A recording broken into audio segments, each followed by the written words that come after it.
about returning to the same filmmakers or books or works of art, not because of the work having changed, but because you have. What do you mean by that? And So, if you like, I feel like what you're saying is, at least with films, what happens with me is that sometimes I feel if you're watching something, so you might have seen something when you're 20 and then you revisit it when you're 30. But what happens is that the piece of art is not changing. It's probably us who have, ourselves who have changed over the time. So sometimes we look at the art in a different way. So I feel it's just that the experience of the artwork, like the artwork and the person encountering it may not change, but your experience of the artwork is something which will constantly change. So like you're saying, if I can give an example, so see, like Batman is something I really liked. Okay, now this is a very generic something which generic example which people will relate to. So I'm just giving this. So when you initially watch it when you're young, you find that superhero cool. You find that he's powerful and he's a protector. But I feel that at 20 you might find him cool, and then at 25 you might realize, okay, this is the story of a guy who's in a lot of pain, and probably in 30 you would understand that, okay, he's using his pain to fuel this. So I feel as you grow in life also, sometimes the whole experience of it changes. Like Harry Potter also, in that sense, is like initially you think it's magic world and you want to go to Hogwarts, and you want to do all those fancy things, but then later you realize that it's more about friendship and other things and stuff like that. So I feel that subtext changes as you, like, and somewhere I think it does not, it kind of starts affecting you when the film ends. I mean, it's not that it finishes when the film ends, but if it's good art, it continues to stay somewhere inside you, if that makes sense. Yeah. live influences and experiences come to us on their own uh, timelines too. What I might not have taken note of in an earlier phase, I might now take note of it now. Do you think even that's something that happens to us? Yeah, like you're saying, I think it's like we sometimes don't know why we are returning to the story. So it's not because of spoilers, but I think when the first time you're watching that piece of art, I think you're just trying to understand that why is this happening or what is happening exactly. And the second time it goes a level deeper where you're trying to understand the world or the character, that why is this person behaving like this, or what are they trying to say. And the third time I think it becomes more about why is this affecting me. So I feel it works on these different layers. Like the first viewing is often about discovery, then it can be about recognizing what exactly it is, and the third or fourth might be just something within yourself, like, and then you probably relate as to why are you returning to it. So I think so maybe that could be one of the Yeah, answers. please tell me one thing. Is there anything true? Like you mentioned, you started with a very generic example of Batman and like the typical superhero and the reference to Harry Potter. There's a phrase which is often thrown out where people say that even with these movies, they say it's like a typical boyhood phase or a teen phase that you have and you outgrow them. However, like you said, in your 30s, you're going to experience or think about it from a different perspective. So, do you think this statement stands true that you outgrow things per se, works of art, films? Do you think one outgrows them in any way? No, like I said, I think you may outgrow that, like because we change, right, over time. So the way I'm looking at this probably today also, I'm sure after 10 years I'll be looking at it another way. So I think you definitely outgrow it, and the sensibility with which you get back to it, or the questions with which you get back to it might change. Definitely, that's going to happen. But it's like as long as we are evolving, that piece will also evolve for us. I feel that's there. As a filmmaker, do you think your idea of what you like or what makes sense to you, does it stay just as organic as it would for anybody who's a viewer, or is it colored by your professional stance as well? You go into the technicalities of it, you go into things that have gone wrong, like what's the instinct that an audience. I try not to use those things.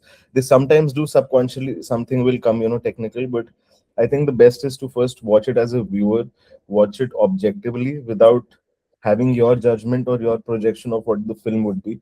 I mostly don't watch trailers also. Refrain from it because then you have that prediction that okay, this is going to happen. So I really want to watch it objectively, trying to understand that what is the vision with which, what is this guy trying to show. Because if I have my own preconceived notions and I project them, then I'll start watching a different film. So I think first most important is that you watch it objectively in the manner and understand what were they trying to say and why was it made, and then you can view it a second time or a third time if you really want to study it or understand it. So for a lot of people, when it comes to consumption, not just of cinema, of art, of literature, they also defend their tastes while citing the evolution of their being and their person.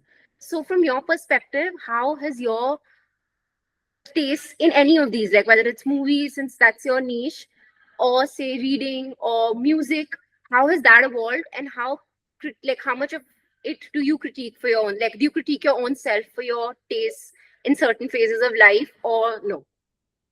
No, I think it's like it depends on a lot of people. Some people who are avid documentary watchers only watch documentaries. I think I like a bit of everything, so I'll watch a Marvel movie, with the same excitement as I would watch a art house film. So, but I need to watch both. So I have kind of a very, a palette which has a lot of variety. So I do want to watch a Salman Khan movie also in the hall, or I would love to watch. I mean, the welcome is as good as Avatar for me. I'm just saying that way. So I like to understand that what do I want to watch right now, and then I should watch something accordingly. So I'm sure there are a lot of people who then have certain fixations and then they don't consume everything, which is also fine. So I think you should just be true to yourself as to what do you like and dislike and watch it, because it's very subjective, right? So I think in that matter you should just know what you like, because this art is subjective and then there should be dissent about it. So yeah. See, just so headstrong about your opinions about this is the genre or this is what I like, and not be willing enough to explore anything else, and how much of that impacts the person's create like now ability to be creative. Right. So I think it's important to see, it depends. I mean, I think you just need to be honest to yourself, because there are a lot of people who make certain kind of things only, and they make certain genres again and again, and they're good at it. So I think, and there are a lot of people who might make different kind of films. So I think it's very important to be honest to yourself. You should not try to become a maker who's wanting to please other people, or who wants to fit in that bracket key. Okay, I don't want to make one thing and I'll try to make other things. So I think you should be true to yourself. It definitely, I feel, does limit you, because see, sometimes like I might not like anime or something else, but when I've heard something very good about it, I might just give it a shot, and I've realized that somewhere it does teach you something. I might generally would not watch certain documentaries, but if I've seen two or three documentaries, they've really shifted my viewpoint. So I feel the more open and receptive you are in that case, understanding that okay, maybe this is not something you're going to consume regularly, but at least appreciate that okay, there is something out there. I'm sure watching it will subconsciously or consciously affect you if it's that good. What's the difference between consuming a specific art or an art form and actually living in it and being true to it and not letting it just be performative? Is like the when you're trying to make something, let an idea come to you originally. I mean, don't decide that you want to make a thriller or a love story. I mean, don't let circumstances or logistics around you or trends around you decide. Like, that's what I do, because I feel if your decision is not intuitive and it is coming out of a logistical place, then I'm not sure that 100% it will land, right? Because sometimes instinctively we get thoughts or we get ideas, so it's better to like chase them, see what they're coming from, and then when you write it down, then you see what genre is it fitting in, rather than doing the opposite. So I feel like, when it comes from a place of intuition, or sometimes like Rick Rubin always says that, you have antennas and you're kind of receiving. So I feel you just have to be authentic to yourself, so that you can, receive that thing which is there in the environment. And probably then, then you see that what genre is it fitting, and then you do the whole thing in reverse. At least that's what works with me. And I feel that if you come from that intention, you might have you might technically, you might not be the best, but if you have that emotion and intent in place, then it connects with people. Okay, now coming a bit to critiquing, and we all have that in us. We're in such a space of reactiveness and being judgmental, that whether it's a movie, it's a book, we're all ready to give our 2 cents. As a filmmaker, do you think there is a way to experience a work correctly and then to have a critique about it, or do you think that anybody and everybody possibly can just give their 2 opinions on it? See, I mean, as an audience, if somebody does not like something, then it's fine. People can say it's good or bad. However, or I think the worst is when people say we don't understand what this is. So I think it's worse than being bad. But there is a way. I mean, because when we in films, usually when we are writing or when we are editing, so I think you should just be um, objective and open to understand. Like, suppose if I know, okay, my friend has made a film, and I know what is it about. Okay, so I'll have a certain perception of it, that this is how it's going to be. And then when it's not according to my sensibilities or the judgment which I thought, then I'll start critiquing him on that. So I feel that is wrong. You should have that openness to see what is he trying to do, what is his vision, and then, like, you should try to add value to that. That, okay, understand his mentality or his mind frame, and then try to, give him suggestions to remove things or add things. So I think that is the right way, like, when you're trying to understand the film for what it is and not imposing your own thought on it. So I think that sometimes is the right way to critique. And there are a lot of people who can get in that zone and understand and give that feedback, who are working creatively. I would not say that for audience, but yeah, with audience, at least the good thing is that if you show them something, then you just get a very raw and brutal, honest reaction. But I think for feedback, you have to depend on your team or people who have that inclination to understand what it is. Lovely. Now tell me one thing about emotional. I want to go back into what makes one's experience worthwhile to remember or to revisit. How much of our emotional memory influences our ability or our need to want to revisit? I think it depends on, see, again, I think we don't revisit the work because we remember the work, but we revisit it because we remember a version of ourselves. Like, for example, if I would have seen, I'm again just quoting Harry Potter, that where were you in life, who did you watch it with, where did you watch it with. So sometimes you just want to revisit yourself, that, I saw this in sixth class with my friends in the hostel, and oh, I am in 11th, or I'm in college now. So, so sometimes you're just revisiting yourself.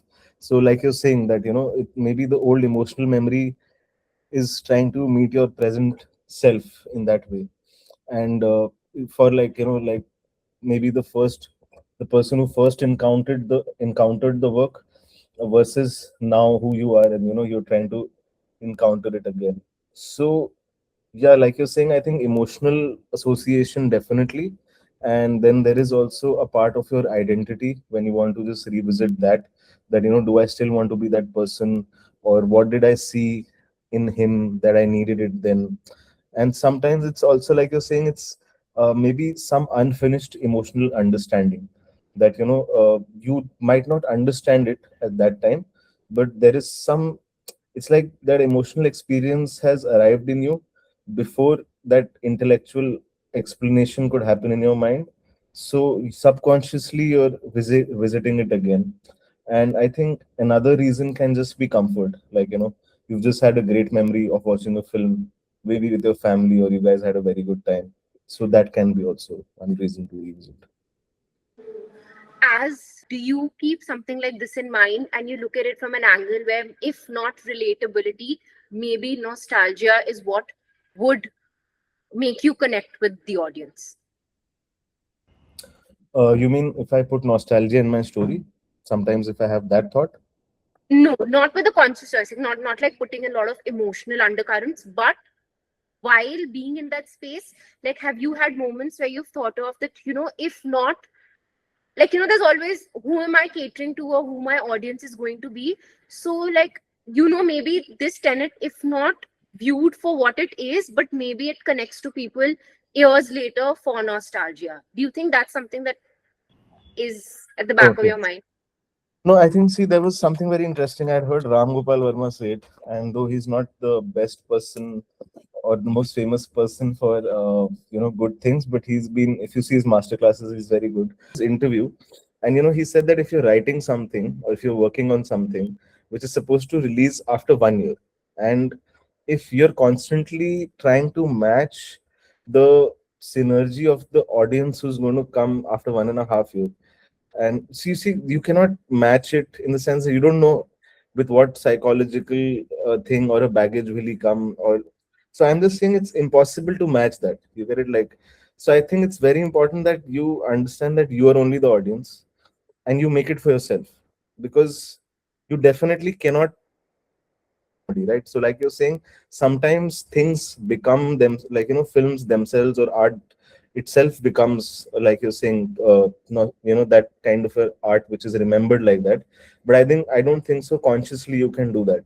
And if you start trying to like calculate or as like assess somebody's psychology and try to match it, I don't think so it's humanly possible, because you get it, it's very very difficult. So it's like something which I really follow is that I am, if I've seen so much of art, then I should have the confidence that okay, I am also an audience first. So if I really like it, then people will also really like it. So that's the only benchmark I follow.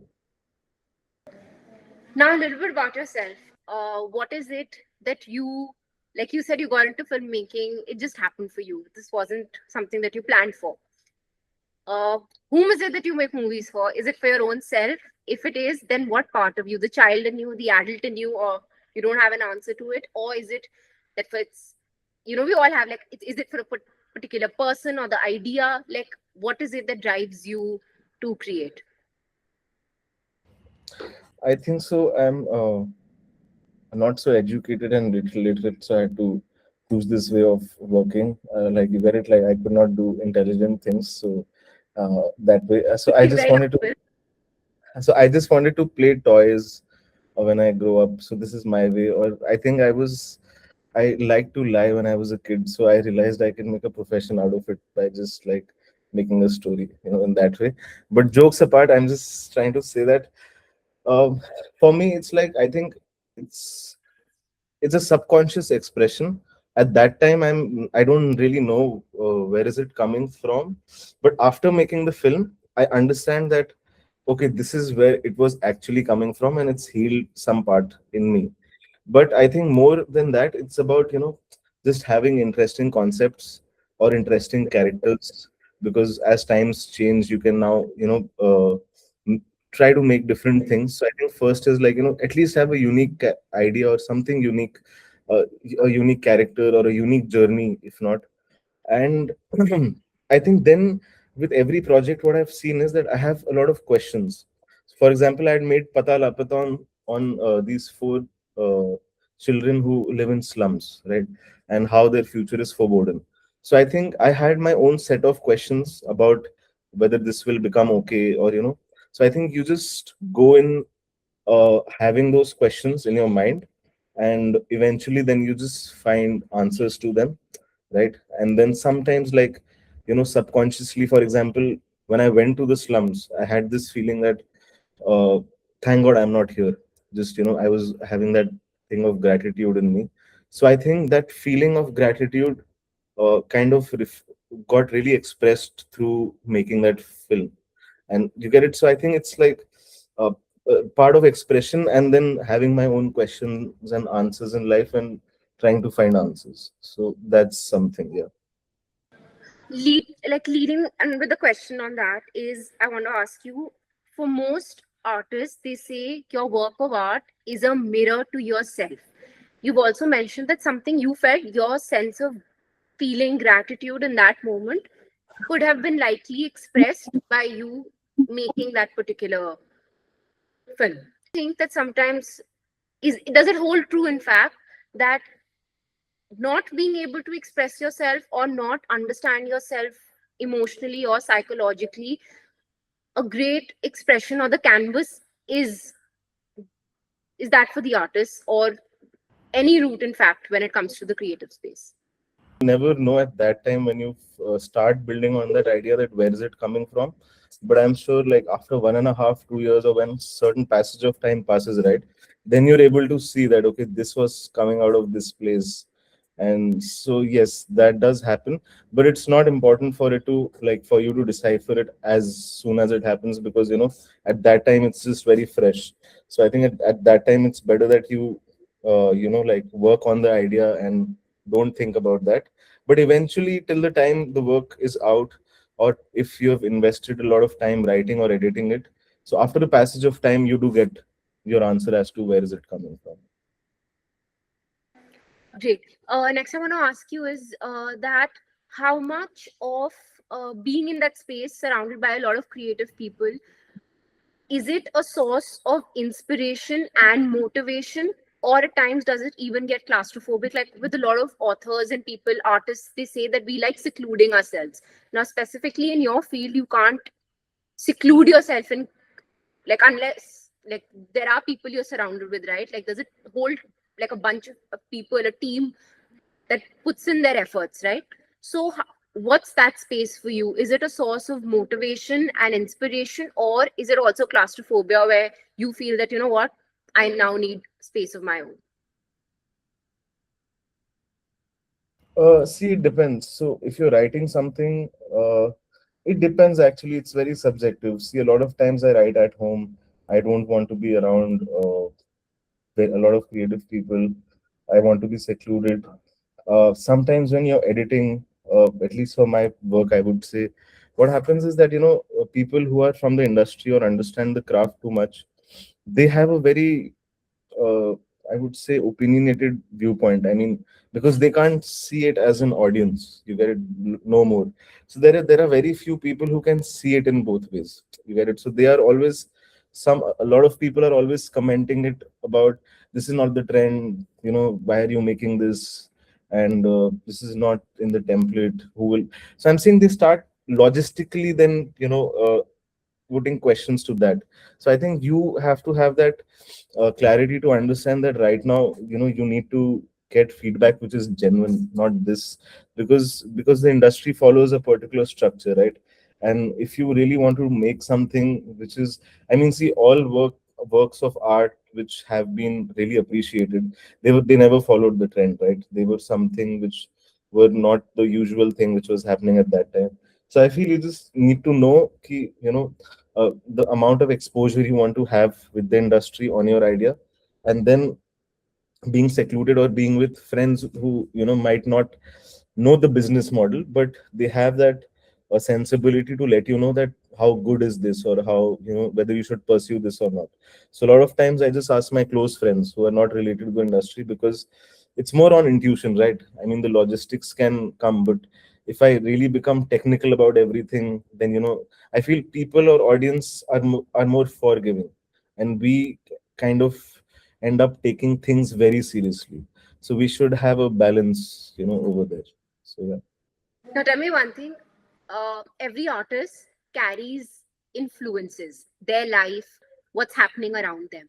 However, how is it for a person like you in that creative space to distinguish between influence and imitation without without letting it influence your true voice, since you've spoken so much about being your own self and being honest? So how do you do that?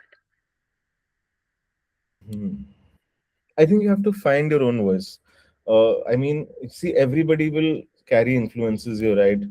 And I think the question is not whether your influence, it's whether that influence has passed through you, and has it become something else, right?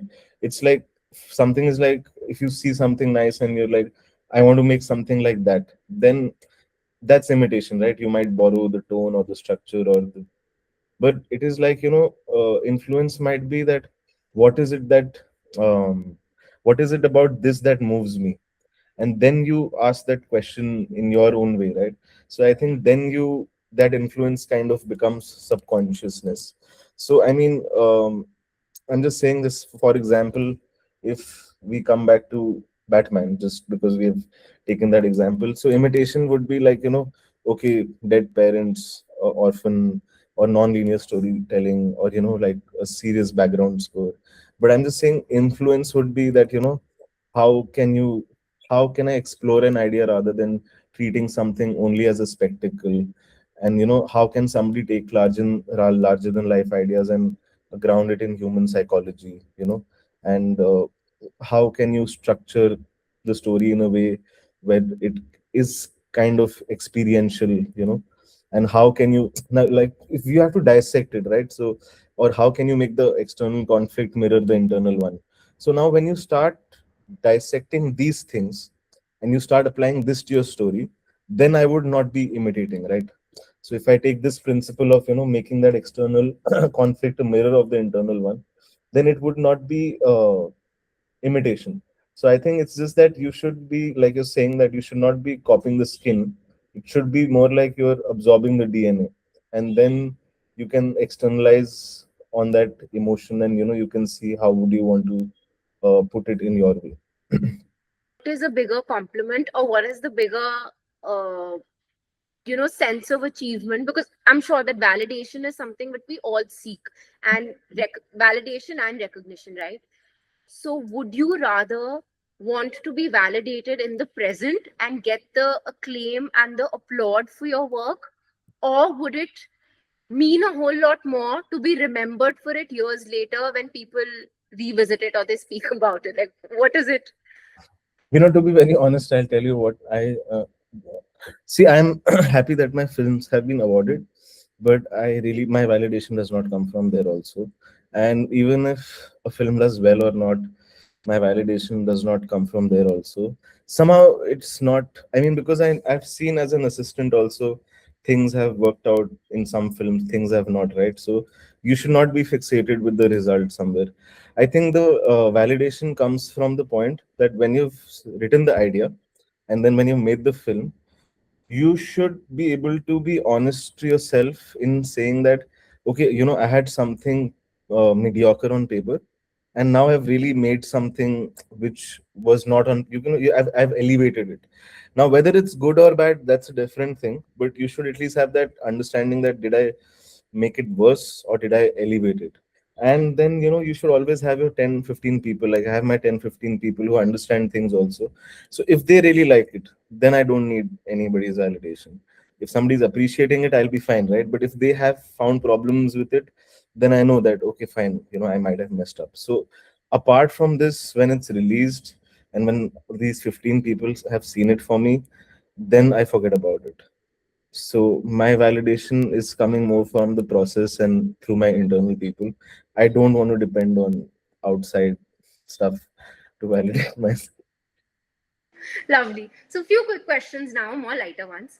Okay. Uh, have you, as since you are in that space, are you someone quick to jump to conclusions, or you're patient enough to experience the whole thing? So, whether a book, whether a movie, are you someone who's going to wait for the end, or can you, just completely abandon it midway? What's it for you? It depends on how good it is. If it's good, I won't abandon it midway. No, but I'm just saying that, no, I'll wait, because yeah, I'm not somebody who'll try to chase, and I think I'm an overthinker, so I'll probably wait it out. The next question is that the formats for expression and platforms have changed, right? It's no longer just going to the movies and experiencing the movies in the cinema. It's across. You've got YouTube, you've even got Instagram, and so many other like ways in which documenting or making movies can be shown out to the world. How much of that this change and with tech, does that intimidate a creative person or it doesn't? See, I mean, right now Instagram is YouTube is liberating because now at least you can make independent things, and you have a platform which I would say people did not have before. I mean, 25 years ago, if you make a short film, you don't have anywhere to put it also, right? So I think that way it's nice. It's good for this thing.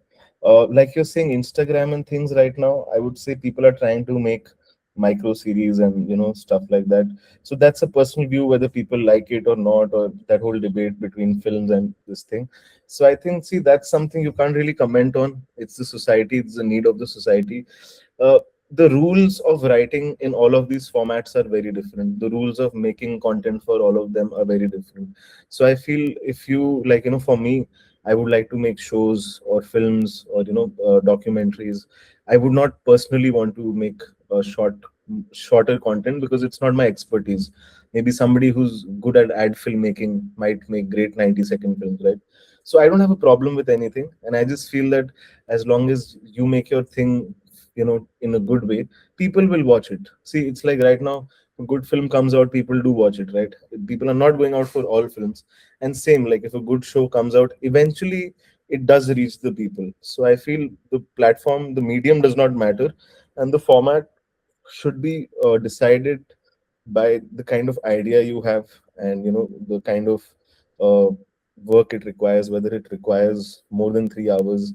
Whether, so I think that should be the decider, and you should decide it as per what you're trying to say.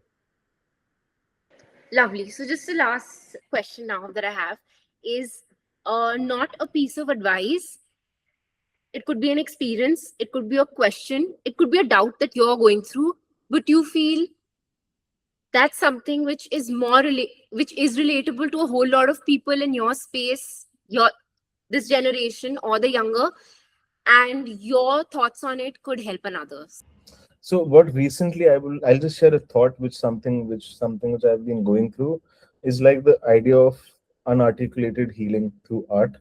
Where I say that what's happening is, so I was watching this show called The Sopranos. I don't know if you've seen it, but it's about a gangster going for psychology, right? So I just finished watching it. So I just realized that it came to me at a point in life where I'm not a gangster, but I might be going through similar things. And it gave shape to something that was already inside me, but it did not have a language. And when I saw that scene, when I saw that particular part, I was like, okay, that's it. That's what I was feeling. So not that my external life changed or something, but at least I had a language for that emotion which I was feeling, right? So it just makes me less unknowable to myself. And sometimes it does not. It's like, the art does not heal you by giving an answer, but it heals you by giving language to questions you don't know you were carrying. So this was just a thought, like, which I had after I saw this, that I was not aware that, okay, this also happens.